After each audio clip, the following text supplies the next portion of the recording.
ओम नमः शिवाय। ओम हम हनुमंते नमः। ओम भूर्भुवः स्वहा। ओम। आपने ये शब्द ओम कई जगह सुना होगा, पर क्या कभी आपने विचार किया है कि ये ओम शब्द का असल में महत्व क्या है और इसका मतलब होता क्या है? चलिए मैं आज आपको एक शॉर्ट डिस्क्रिप्शन और एक ईजी तरीके से समझाने की कोशिश करता हूँ, और साथ ही साथ हम इसका थोड़ा सा साइंटिफिक साइड भी देखेंगे। तो ओम कोई सिंबल नहीं है।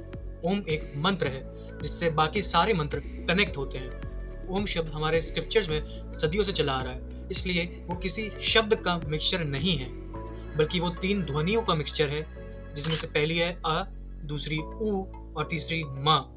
यानी कि अगर इसको कंबाइन करें तो ये बनता है अओम, AUM, अओम। जी हाँ, इसका सही प्रोनाउंसिएशन होता है ओम, ना कि ओम। मांडुक्य उपनिषद के अकॉर्डिंग जो आ वाला स्टेट वो आपको दिखाता है वेकिंग स्टेट, जो ऊ वाला स्टेट है वो दिखाता है आपका ड्रीम स्टेट, और जो मा वाला स्टेट है वो दिखाता है डीप स्लीप। इन्हीं को अगर कंबाइन करा जाए तो ये हमारे एक तरह से कॉन्शियसनेस बताते हैं, यानी कि चेतना।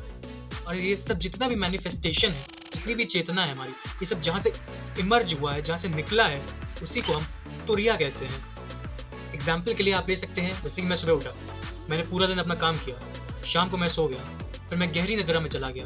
तो ये जो मेरी कॉन्शियसनेस है, जो मुझे बता रही है कि इस समय मैं कौन सा कार्य कर रहा हूँ, अगर ये कॉन्शियसनेस ना हो तो हम एग्जिस्ट ही नहीं करेंगे। तो इसी कॉन्शियसनेस को कहीं ना कहीं हम थोड़ा सा आत्मा से रिलेट कर सकते हैं कि अगर हमारे अंदर आत्मा ही ना हो तो हम एग्जिस्ट नहीं करेंगे। और एक तरह से तुरिया को परम सत्य माना जा सकता है, या फिर अपनी भाषा में आप उसको भगवान या फिर कोई एनर्जी समझ सकते हैं। जैसे मैंने आपको स्टार्टिंग में बताया, ओम नहीं ओम होता है AUM। जब आप इस शब्द को प्रोनाउंस करते हैं तो एक वेरिएशन आता है आपकी वॉइस में, जैसे कि ओम, ओम। क्या आपने नोटिस किया, स्टार्टिंग में मेरी वॉइस थोड़ी ऊपर गई, फिर थोड़ी सी बेंड हुई, फिर नीचे आते आते आते आते ड्रॉप हो गई। जरा फिर से सुनिएगा, ओम। ये जो स्टार्टिंग में आ वाला स्टेट आता है, ये हमारा बिगिनिंग ऑफ लाइफ दिखाता है। ये जो बीच में ऊ वाला स्टेट आता है, ये हमारा मिडिल लाइफ दिखाता है।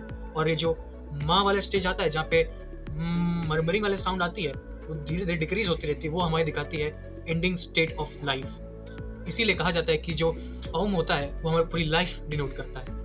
अब देखते हैं जो ओम शब्द है, इससे हमारी बॉडी में क्या इफेक्ट पड़ता है। तो एक साइंटिफिक थ्योरी के अकॉर्डिंग जब हम लोग प्राणायाम करते हैं तो उसमें हम लोग ओम शब्द का प्रयोग करते हैं। जब हम लोग ये ओम शब्द का उच्चारण करते हैं तो हमारे अंदर एक वाइब्रेशन सी पैदा होती है, जो कि हमारे गले से होते हुए नीचे तक जाती है, और ये ट्रैवल करती है अल्ट्रासाउंड के फॉर्म में। और अल्ट्रासाउंड हमारी एक स्ट्रेट लाइन में चलती है और इसमें बहुत ज़्यादा एनर्जी होती है। ये साउंड जब हमारे अंदर के वाटर से इंटरैक्ट होती है तो इसमें बबल्स फॉर्म होने लगते हैं। इस फिनोमेना को सोनोल्यूमिनेसेंस के नाम से भी कहा जा सकता है, जिसमें से बहुत ज़्यादा एनर्जी निकलती है।